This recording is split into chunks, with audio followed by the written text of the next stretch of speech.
Vale, vamos a ver la parte teórica de la práctica 0202, en la cual vamos a comprobar el correcto funcionamiento de la fórmula de resistencia de un conductor eléctrico longitudinal y cilíndrico. La fórmula la vemos aquí en pantalla y la parte teórica de esta práctica lo que nos va a pedir es que respondamos a una serie de cuestiones. En concreto, la primera cuestión es que nos pide que en la fórmula que hemos visto de ese código de resistencia del conductor determinar qué significa cada uno de los elementos integrantes y la unidad que tiene cada uno de ellos. Ponemos otra vez a ver la fórmula. Vemos que la resistencia de un conductor eléctrico será la resistividad, ρ, por la longitud partido por la sección.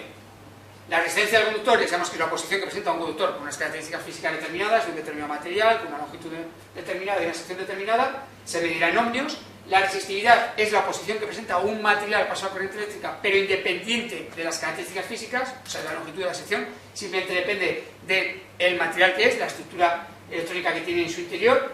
La longitud simplemente me está determinando los metros que tiene ese material. Lógicamente, un material que tenga una resistencia en 1 metro, si yo coloco un conductor de 5 metros, tendrá 5 veces la resistencia de 1 metro, será mayor. Y por último, la sección. La sección es el corte transversal del conductor. En este caso va a ser cilíndrico, circular, y nos determina también su valor resistivo. A mayor sección hay mayor camino para que pase la corriente eléctrica, con lo cual hay menor oposición y disminuye la resistencia. Las unidades ya les hemos comentado, la resistencia se mide en ohmios, la longitud se va a medir en metros, lógicamente porque los conductores eléctricos van a tener mucha más longitud que sección, la sección se va a medir en milímetros cuadrados, y la resistividad entonces, si estamos utilizando esas unidades, la resistividad se va a medir en ohmio por milímetro cuadrado partido por metro. En algunos textos de teoría, en algunos libros, veréis que aparece la resistividad como ohmio por metro. Eso es porque se está utilizando tanto la longitud como la sección en metros, ya sea en metro y en metro cuadrado. Pero no es lo habitual. Lo habitual es que la resistividad la tengamos siempre como unidad como ohmio por milímetro cuadrado partido por metro. Vamos a la segunda cuestión que nos solicitan. Nos dicen que en dicha fórmula que despejemos cada uno de sus componentes. En concreto me aparece la resistividad, la longitud y la sección de la fórmula. Es bastante sencillo. Si tenemos la fórmula original, si yo tengo que despejar la resistividad, todo lo que esté con ella tendrá que pasar al otro lado. La sección está dividiendo, pasará multiplicando, la longitud que está multiplicando pasará dividiendo. Con lo cual la resistividad será resistencia por sección partido por longitud. Si yo quiero despejar la longitud tengo que, todo lo que está con ella en este lado, tenemos que pasar al otro lado. La sección que está dividiendo pasará multiplicando, la resistividad que está multiplicando pasará dividiendo. Con lo cual me queda que la longitud será igual a la resistencia eléctrica por la sección partido por la resistividad. Y si es el caso de la sección está dividiendo, lo más conveniente sería pasar al otro lado, y la sección nos va a decir que nos va a quedar como resistividad por longitud partido por resistencia. Esas serían las tres fórmulas despejadas. La siguiente cuestión nos dice qué podrías hacer para conseguir reducir la resistencia de un conductor eléctrico en una instalación.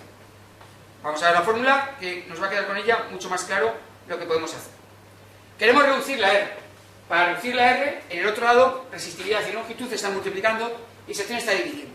Con lo cual, está claro que si yo quiero reducir la R, tendría que reducir o la resistividad o la longitud del cable. Eso es difícil, porque si yo voy a hacer una instalación eléctrica, normalmente la instalación eléctrica va a utilizar cobre, con lo cual la resistividad no va a cambiar, tengo que utilizar ese material, con lo cual la resistividad es difícil que nosotros podamos reducirla a otro material.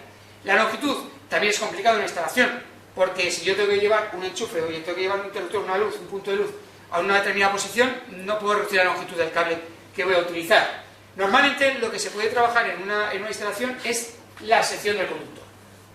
La sección está dividiendo en este lado, con lo cual trabaja al inverso de las anteriores. ¿Qué quiere decir eso? Que si yo quiero que la resistencia disminuya, yo lo que tengo que hacer es aumentar la sección. Si quisiera lo contrario, que es lo más raro, si yo quisiera que la resistencia aumentara, yo tendría que disminuir la sección. Con lo cual, eso sí que lo puedo hacer en una instalación eléctrica. Yo puedo decidir qué tipo de sección normalizada de cable voy a utilizar. Cuanta mayor sea esa sección que voy a utilizar, menor resistencia tendrá el cable y, por supuesto, menores pérdidas y menor calentamiento va a sufrir ese conductor eléctrico.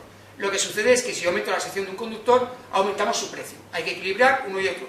Y aparte de equilibrarlo, hay que cumplir siempre lo que nos prescribe el reglamento electrotécnico de baja tensión para valores mínimos de instalaciones de interior. Esa sería la respuesta. Habitualmente, la sección es la que podemos trabajar. Luego nos piden en la última pregunta, ¿de qué depende la resistividad de un conductor eléctrico? Escribe los valores de resistividad de cobre y el del aluminio. La resistividad, la tenemos aquí en la fórmula. La resistividad hemos marcado que su definición es la posición que presenta un conductor, un material, al paso de la corriente eléctrica, dependiendo simplemente de su estructura atómica interna, con lo cual depende del material que estamos utilizando, no de otras características físicas. Aquí no estamos buscando si es más largo, más ancho, más estrecho, no, lo que estamos buscando directamente es su estructura atómica, si tiene electrones de valencia y si permite el paso de la corriente eléctrica de forma sencilla o lo impide por su estructura electrónica, con lo cual cada material tiene una resistividad diferente. Entonces, no depende de nada físico, sino simplemente de la estructura química y atómica que tiene el interior. Los valores que tenemos para el cobre y el aluminio los tenéis en los apuntes. Inicialmente para el cobre estaremos hablando de 0,01785 aproximadamente, dependiendo de la temperatura, ohmio milímetro cuadrado partido por metro, y en la resistividad del aluminio estaríamos hablando de, según qué libros, de 0,03 o 0,0287 ohmio milímetro cuadrado partido por metro. Y con esto terminaríamos la parte teórica de esta práctica 2.2.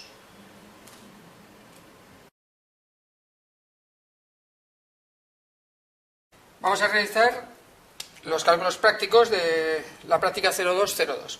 En ella lo que se va a investigar, o se va a comprobar que la fórmula de la resistencia de un conductor eléctrico cilíndrico y longitudinal funciona correctamente. Para ello vamos a utilizar dos bobinas, en este caso dos bobinas de cable eléctrico, en las cuales vamos a tener que ir rellenando una tabla en la toma de datos de la práctica. Lo que tenemos que hacer primero es ir rellenando de izquierda a derecha. Lo primero que nos identifican es el material con el cual están hechas las dos bobinas. Las dos van a ser de cobre, con lo cual vamos rellenándolas, cobre y cobre. Y la sección. Tenemos una bobina que es de 6 milímetros cuadrados y otra bobina que es de 1,5 milímetros cuadrados. La resistividad, estamos hablando del cobre, con lo cual será 0,01785. 0,01785, ya nos viene la medición de la resistencia. Los conductores eléctricos están preparados para tener una resistencia muy pequeña, muy baja, inicialmente, con lo cual podemos utilizar el polímetro para medir en la escala más pequeña del polímetro. En este caso, nuestro polímetro, para medir resistencia, dentro que nosotros situamos la medición dentro de la escala de resistencias, esta sería la escala mayor, de 2 megas, vemos que la más pequeña es la de 200 ohmios. Está claro que van a tener los conductores eléctricos, están preparados para tener menos de 200 ohmios, y además no se cumplen bobinas que sean del tamaño total, sino que están cortadas y utilizadas, con lo cual podemos ya asegurarnos que los terminales están entre el común y la medición de resistencia y utilizar la escala más pequeña de 200 ohmios. Inicialmente podríamos ir subiendo, pero vamos a comprobar fácilmente que no es necesario. Tenemos que medir el valor de resistencia real de cada una de las bobinas. Para ello lo que he hecho es colocar unas fichas en sus extremos para poder medir de forma adecuada y poder apretar perfectamente y hacer buen contacto, porque cualquier momento en el cual no hagamos buen contacto en el conexionado nos puede suponer que aumente la resistencia y que desvirtuemos el valor de longitud que nosotros vamos a sacar. Entonces simplemente entre los dos terminales que tenemos vamos a hacer la medición. En este caso nos da en 200 ohmios que este conductor de 6 milímetros tiene una resistencia, está fluctuando entre 0,2 y 0,3 ohmios. Ahora mismo estaríamos hablando de unos 0,2303 ohmios. Vamos a marcar ese valor, 0,2 ohmios, 0,3 ohmios, como valor mayor y valor menor. Lo mismo que hemos hecho en el cable de 6, vamos a hacer en el cable de 1,5, entre los dos terminales que tenemos ya preparados con la ficha colocada. En este caso nos está dando 0,6 ohmios. Bien, una vez realizada la medida de la resistencia, lo que tenemos que hacer es aplicar la fórmula que conocemos de la resistencia eléctrica de un conductor para despejar la longitud, para sacar cuál sería la longitud de cada uno de estos dos bobinados. Ya sabemos que la fórmula de resistencia igual a resistividad por longitud partido por sección, con lo cual el despejar la fórmula de la longitud sería enviar la sección multiplicando y la resistividad dividiendo, con lo cual tendríamos la resistencia que tenemos por la sección partido por la resistividad. En la bobina 1 sería resistencia de 0,2 ohmios, vamos a poner el valor más pequeño, por la sección de 6 milímetros cuadrados y la resistividad de 0,01785 ohmios milímetro cuadrado partido por metro. Ese sería el valor más pequeño, y el mayor, 0,3 ohmios por 6 milímetros cuadrados, 0,01785 ohmios milímetro cuadrado partido por metro. Vamos a sacar dos valores de longitud entre los cuales estaría ese valor, porque como nuestro polímetro no tiene una sensibilidad tan grande como para tener que distinguir entre 0,2 y 0,3 ohmios, pues nos tenemos que basar en valores aproximados. 0,2 por 6 y dividido para 0,01785 nos da que habría entre 67,22 metros y entre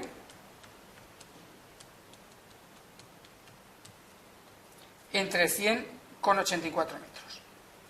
Entre esos valores de longitudes estaríamos hablando en la primera bobina, entre 67 metros y 100,84 metros. Inicialmente, si tuviéramos un polímetro o un ómetro mucho más sensible, podríamos hacerlo con mucha más exactitud y determinar la longitud. En el caso de la bobina 2, vamos a hacer lo mismo. La longitud, en este caso, sería los ceros isómnios por 1,5 milímetros cuadrados partido por 0,01785 ohmios milímetro cuadrado partido por metro. Vamos a hacer los cálculos. 0,6 por 1,5 dividido por 0,01785 nos daría unos 50,42 metros. Esa sería la longitud de esta bobina 2 que acabamos de medir. Y con esto habríamos acabado la parte de montaje práctico de la práctica 2.02.